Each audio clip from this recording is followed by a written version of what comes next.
നമ്മുടെ നാട്ടിലെ പൊതുയോഗങ്ങൾ, ഉത്സവപ്പറമ്പുകൾ, റെയിൽവേ സ്റ്റേഷനുകൾ, ആരാധനാലയങ്ങൾ എന്നിവിടങ്ങളിലെല്ലാം നമ്മൾ കേട്ടുശീലിച്ച ശബ്ദത്തിനു പിന്നിൽ ഒരൊറ്റ പേരേയുള്ളൂ: Ahuja.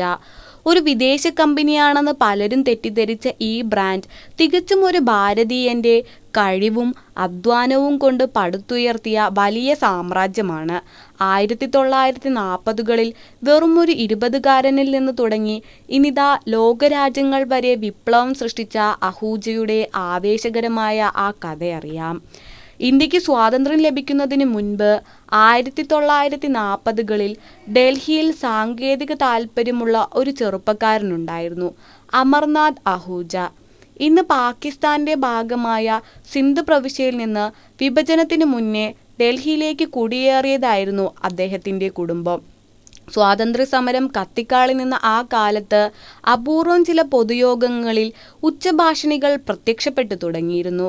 ആൾടെക് Lansing, Chicago radio, sure തുടങ്ങിയ വിദേശ കമ്പനികളുടെ ഉപകരണങ്ങളാണ് അന്ന് മൈക്ക് സെറ്റ് ഓപ്പറേറ്റർമാർ ഉപയോഗിച്ചിരുന്നത്. സാങ്കേതിക വിദ്യയോടുള്ള താൽപ്പര്യം കാരണം മൈക്ക് ഓപ്പറേറ്റർമാരെ സഹായിക്കാൻ 20കാരനായ അമർനാഥ് യാതൊരു പ്രതിഫലവും വാങ്ങാതെ സ്ഥിരമായി എത്തിച്ചേർന്നു. കാര്യങ്ങൾ പഠിച്ചെടുത്തതോടെ പിതാവിനെ അനുനയിപ്പിച്ച് പഴയ 2 ചിക്കാഗോ റേഡിയോ ആംപ്ലിഫയറുകളും ഏതാനും മൈക്കുകളും വാങ്ങി അമർനാഥ് അഹൂജ സൗണ്ട് എക്യുപ്മെന്റ്സ് എന്ന സ്വന്തം സ്ഥാപനം തുടങ്ങി. എന്നാൽ മൈക്ക് ഓപ്പറേറ്റർ ആയി മാറിയപ്പോഴാണ് അമർനാഥ് യഥാർത്ഥ പ്രശ്നങ്ങൾ മനസ്സിലാക്കിയത്. ട്രാൻസിസ്റ്ററുകൾ കണ്ടുപിടിക്കാത്ത ആ കാലത്ത് വാക്വം ട്യൂബുകൾ കൊണ്ടാണ് ആംപ്ലിഫയറുകൾ ഉണ്ടാക്കിയിരുന്നത്. ഇവ അടിക്കടെ പണിമുടക്കും. വിദേശ നിർമ്മിതമായതിനാൽ റിപ്പയറിംഗ് പാർട്സുകൾ വരാൻ വൻ തുകയും സമയവും വേണമായിരുന്നു. തുടർന്ന് സ്കീമാറ്റിക് ഡയഗ്രങ്ങൾ കഷ്ടപ്പെട്ട് സംഘടിപ്പിച്ചും വിദേശ എഞ്ചിനീയർമാരോട് സംശയങ്ങൾ ചോദിച്ചും അമർനാഥ് ഇവ സ്വയം നന്നാക്കാൻ പഠിച്ചു. ഷുവർ കമ്പനിയിലെ ഒരു എഞ്ചിനീയർ മൾട്ടിമീറ്ററും സിഗ്നൽ ഇൻജക്ടറും നൽകി അദ്ദേഹത്തെ സഹായിച്ചു. ഇതോടെ തടസ്സമില്ലാതെ വാക്കുകൾ ചെയ്തു നൽകുന്ന അമർ എന്ന ടെക്നീഷ്യന്റെ പേര് നാട്ടിലെങ്ങും പ്രശസ്തമായി.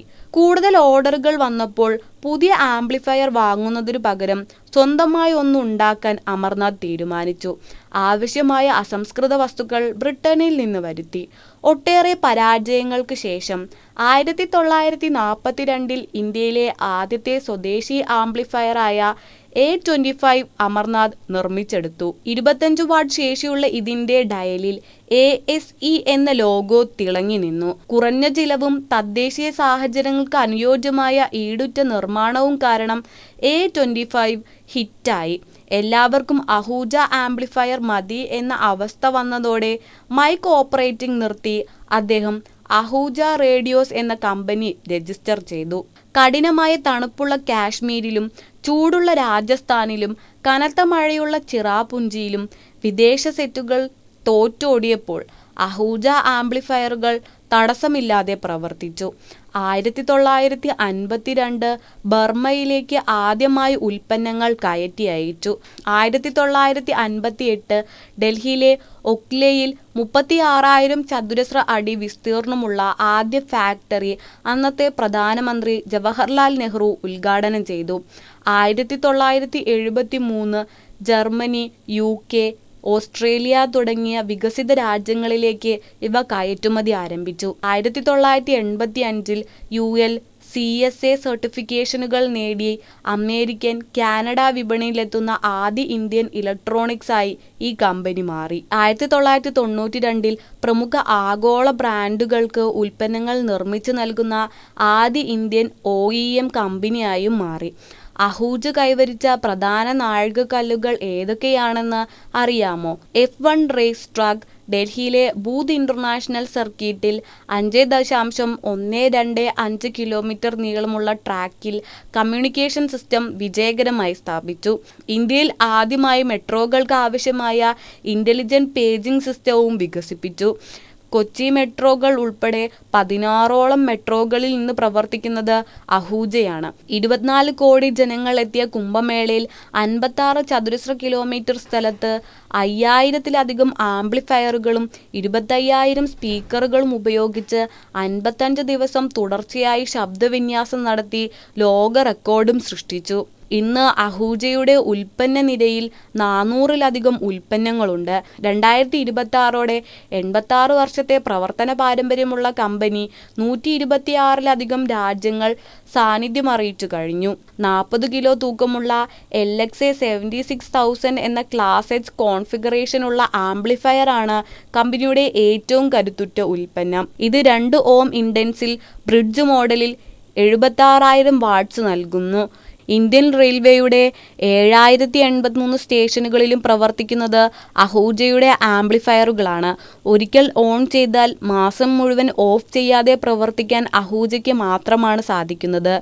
ഗൾഫ് രാജ്യങ്ങളിലെ കഠിനമായ മണൽക്കാറ്റിലും ചൂടിലും തടസ്സമില്ലാതെ പള്ളികളിൽ ബാങ്കുവിളി മുഴക്കുന്നതും അഹൂജ ഉള്ളതുകൊണ്ടാണ്. അമർനാഥ് അഹൂജ എന്ന പേരിന്റെ ചുരുക്കരൂപമായ ANA എന്ന പേരിലാണ് വിദേശ രാജ്യങ്ങൾ അഹൂജയെ അറിയപ്പെടുന്നത്. വാങ്ങുന്നവന് ഉതകണം എന്നതായിരുന്നു അദ്ദേഹത്തിന്റെ പോളിസി. 2007-ൽ തന്റെ 91-ാം വയസ്സിൽ അദ്ദേഹം അന്തരിച്ചെങ്കിലും മക്കളായ സന്ദീപ് അഹൂജ, നരേന്ദ്രസെൻ അഹൂജ എന്നിവരിലൂടെ സ്ഥാപനം വിജയകരമായി മുന്നേറുന്നു. ഇന്ന് 5 നിർമ്മാണ കമ്പനികളും 5 ലക്ഷത്തിലധികം ചതുരശ്ര അടി ഉൽപാദന വിസ്തീർണവും അഹൂജയ്ക്കുണ്ട്. സ്റ്റുഡിയോ മാസ്റ്റർ, ട്രൂ സൗണ്ട്, യൂണിസൗണ്ട് എന്നിവ ഇവരുടെ സഹോദര സ്ഥാപനങ്ങളാണ്. പഴയ തലമുറയുടെ വിശ്വസ്ത ബ്രാൻഡായ അഹൂജയുടെ 2000-ന് മുൻപുള്ള വിന്റേജ് A25 ആംപ്ലിഫയറുകൾക്ക് ഇന്ന് 1 ലക്ഷം രൂപ വരെ വിപണിയിൽ മൂല്യമുണ്ട്. പരിമിതമായ സാഹചര്യങ്ങളിൽ നിന്നും പൊരുതിക്കയറി ആഗോളതലത്തിൽ ഭാരതത്തിന്റെ പെരുമയുയർത്തിയ അഹൂജ എന്ന ബ്രാൻഡിനും അതിന് പിന്നിലെ അമർനാഥ് അഹൂജയ്ക്കും നൽകാം 1000 പൂച്ചെണ്ടുകൾ.